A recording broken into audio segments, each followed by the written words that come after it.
അസ്സലാമു അലൈക്കും വറഹ്മത്തുള്ളാഹി വബറകാതുഹു. പ്രിയ സഹോദരങ്ങളെ, വിശുദ്ധ ഖുർആനിലെ ഏറ്റവും കൂടുതൽ പാരായണം ചെയ്യപ്പെടുന്ന സൂറത്തുകളിൽ ഒന്നാണ് സൂറത്തു യാസീൻ. പല വീടുകളിലും എല്ലാ വെള്ളിയാഴ്ചയും ചിലർ എല്ലാ ദിവസവും ഈ സൂറത്ത് പാരായണം ചെയ്യാറുണ്ട്. പക്ഷെ ഒരു ചോദ്യം, സൂറത്ത് യാസീൻ എന്തുകൊണ്ടാണ് ഇത്ര പ്രാധാന്യമുള്ളത്? ഈ സൂറത്ത് അവതരിച്ചത് എപ്പോൾ?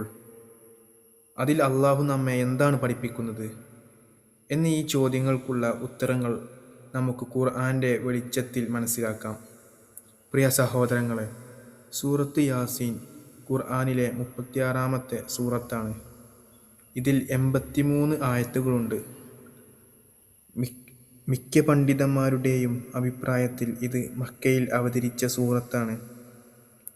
അന്നത്തെ മക്കയിലെ മുശ്രിക്കുകൾ നബി മുഹമ്മദ് സല്ലല്ലാഹു അലൈഹി വസല്ലമയെ നിഷേധിക്കുകയും ഖുർആനെ പരിഹസിക്കുകയും ചെയ്തിരുന്നു. ആ സാഹചര്യത്തിലാണ് അള്ളാഹു ഈ സൂറത്ത് അവതരിപ്പിച്ചത്. സൂറത്തിന്റെ തുടക്കത്തിൽ അള്ളാഹു യാ യാസീൻ എന്ന് ആരംഭിക്കുന്നു. അതിനുശേഷം അള്ളാഹു തന്റെ ദൂതനായ മുഹമ്മദ് സല്ലല്ലാഹു അലൈഹി വസല്ലമയെ യഥാർത്ഥ പ്രവാചകനാണെന്ന് ഉറപ്പിച്ചു പറയുന്നു. തുടർന്ന് ഈ സൂറത്തിൽ ഒരു നരകത്തിലേക്ക് അയക്കപ്പെട്ട ദൂതന്മാരുടെ കഥ വിവരിക്കുന്നു. അവർ ജനങ്ങളെ അള്ളാഹുവിനെ മാത്രം ആരാധിക്കാൻ ക്ഷണിച്ചു. പക്ഷെ ജനങ്ങളിൽ പലരും അവരെ നിഷേധിച്ചു. ആ സമയത്ത് നരകത്തിന്റെ അങ്ങേയറ്റത്ത് നിന്ന് ഒരു വിശ്വാസി ഓടിവന്ന് തന്റെ ജനങ്ങളോട് പ്രവാചകന്മാരെ പിന്തുടരാൻ ഉപദേശിച്ചു. എന്നാൽ അവനെ അവർ അംഗീകരിച്ചില്ല. ഖുർആൻ ആ വിശ്വാസിയുടെ ഉറച്ച ഈമാനെ നമുക്ക് മാതൃകയാക്കുന്നു. ഈ സൂറത്തിന്റെ പ്രധാന സന്ദേശം തൗഹീദാണ്. അള്ളാഹു ഒരുവൻ മാത്രമാണ് ആരാധനക്ക് അർഹൻ. അവനാണ് ജീവിപ്പിക്കുന്നതും മരണപ്പെടുത്തുന്നതും. അവനാണ് മഴ പെയ്യിക്കുന്നതും ഭൂമിയെ ജീവിപ്പിക്കുന്നതും.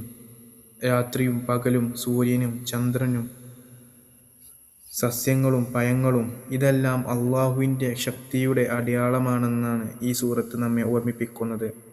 പ്രിയ സഹോദരങ്ങളെ, സൂറത്ത് യാസീൻ ആഖിറത്തിനെക്കുറിച്ചും ശക്തമായി സംസാരിക്കുന്നു. ഒരു ദിവസം എല്ലാ മനുഷ്യരും അള്ളാഹുവിന്റെ മുമ്പിൽ നിൽക്കും. ആ ദിവസം നമ്മുടെ സമ്പത്തോ സ്ഥാനമോ നമ്മെ രക്ഷിക്കില്ല. നമ്മുടെ ഈമാനും സൽക്കർമ്മങ്ങളുമാണ് ഉപകാരപ്പെടുക. അതിനാൽ ഈ സൂറത്ത് വെറും പാരായണം ചെയ്യാനുള്ളതല്ല, അതിലെ സന്ദേശം ജീവിതത്തിൽ നടപ്പിലാക്കാനാണ് അള്ളാഹു നമ്മെ വിളിക്കുന്നത്. പ്രിയ സഹോദരങ്ങളെ, സൂറത്ത് യാസീൻ പാരായണം ചെയ്യുമ്പോൾ നമ്മൾ പലപ്പോഴും അതിൻ്റെ ശബ്ദഭംഗിയിൽ ആകൃഷ്ടരാകുന്നു. അത് നല്ല കാര്യമാണ്. എന്നാൽ അതിനേക്കാൾ പ്രധാനപ്പെട്ടത് അതിലെ സന്ദേശം മനസ്സിലാക്കാൻ ശ്രമിക്കുകയാണ്. അള്ളാഹു ഈ സൂറത്തിൽ വീണ്ടും വീണ്ടും മനുഷ്യനോട് ചിന്തിക്കാൻ ആവശ്യപ്പെടുന്നു. നിങ്ങൾക്ക് ചുറ്റുമുള്ള ലോകത്തെ നോക്കൂ. ഉണങ്ങിയ ഭൂമിയിൽ മഴ പെയ്താൽ അത് വീണ്ടും പച്ച പിടിക്കുന്നു. ഒരു ചെറിയ വിത്തിൽ നിന്ന് വലിയൊരു വൃക്ഷം വളരുന്നു. രാത്രിക്ക് ശേഷം പകൽ വരുന്നു. സൂര്യനും ചന്ദ്രനും അള്ളാഹു നിശ്ചയിച്ച പാതയിൽ സഞ്ചരിക്കുന്നു. ഇവയെല്ലാം അള്ളാഹുവിൻ്റെ ശക്തിയുടെ തെളിവാകുന്നു. ഇത്രയും വലിയ അടയാളങ്ങൾ കണ്ടിട്ടും മനുഷ്യൻ എന്തുകൊണ്ടാണ് തൻ്റെ സൃഷ്ടാവിനെ മറക്കുന്നത്? ഈ സൂറത്ത് നമ്മോട് ചോദിക്കുന്ന ഏറ്റവും വലിയ ചോദ്യങ്ങളിൽ ഒന്നാണ്. സഹോദരങ്ങളെ, സൂറത്ത് യാസീനിലെ വിശ്വാസിയുടെ കഥ നമ്മെ ഒരു വലിയ പാഠം പഠിപ്പിക്കുന്നു. സത്യം മനസ്സിലായപ്പോൾ അദ്ദേഹം ഭയപ്പെട്ടില്ല.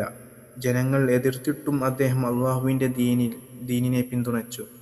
ലോകത്തിൻ്റെ പ്രശംസയല്ല, അള്ളാഹുവിൻ്റെ തൃപ്തിയാണ് അദ്ദേഹത്തിന് പ്രധാനമായിരുന്നത്. നമ്മുടെ ജീവിതത്തിലും ഇങ്ങനെയുള്ള സാഹചര്യങ്ങൾ വരാം. നല്ലത് ചെയ്യാൻ ശ്രമിക്കുമ്പോൾ ചിലർ പരിഹസിച്ചേക്കാം.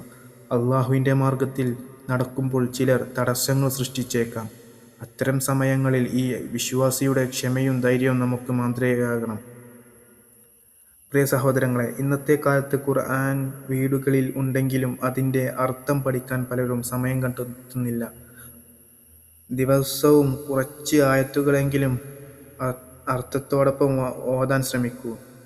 അപ്പോൾ ഖുർആൻ ഒരു പാരായണ ഗ്രന്ഥം മാത്രമല്ല, ജീവിതത്തിൻ്റെ വഴികാട്ടിയാണെന്ന് നിങ്ങൾക്ക് അനുഭവപ്പെടും. സൂറത്ത് യാസീൻ നമ്മെ അള്ളാഹുവിനെ മാത്രം ആരാധിക്കാനും ആഖിറത്തിനായി തയ്യാറെടുക്കാനും അവൻ്റെ സൃഷ്ടികളിൽ ചിന്തിക്കാനും സത്യത്തിൽ ഉറച്ചു നിൽക്കാനും പഠിപ്പിക്കുന്നു. അതാണ് ഈ സൂറത്തിൻ്റെ ഏറ്റവും വലിയ സന്ദേശം. പ്രിയ സഹോദരങ്ങളെ, സൂറത്ത് യാസീൻ ഖുർആനിലെ അതിമനോഹരമായ ഒരു സൂറത്താണ്. അതിൻ്റെ അർത്ഥം മനസ്സിലാക്കി പാരായണം ചെയ്യാൻ ശ്രമിക്കണം. ഖുർആനിനെ നമ്മുടെ ജീവിതത്തിൻ്റെ വഴികാട്ടിയായേക്കാം. അള്ളാഹു ഖുർആൻ ഓതാനും മനസ്സിലാക്കാനും അതനുസരിച്ച് ജീവിക്കാനും നമ്മെ അനുഗ്രഹിക്കട്ടെ. ആമീൻ. ഈ വീഡിയോ നിങ്ങൾക്ക് ഉപകാരപ്പെട്ടുവെങ്കിൽ ലൈക്ക് ചെയ്യുക, ഷെയർ ചെയ്യുക. കൂടുതൽ ഇസ്ലാമിക ഓർമ്മപ്പെടുത്തലുകൾക്കായി ചാനൽ സബ്സ്ക്രൈബ് ചെയ്യുക. അസ്സലാമു അലൈക്കും വറഹ്മത്തുള്ളാഹി വബറകാതുഹു.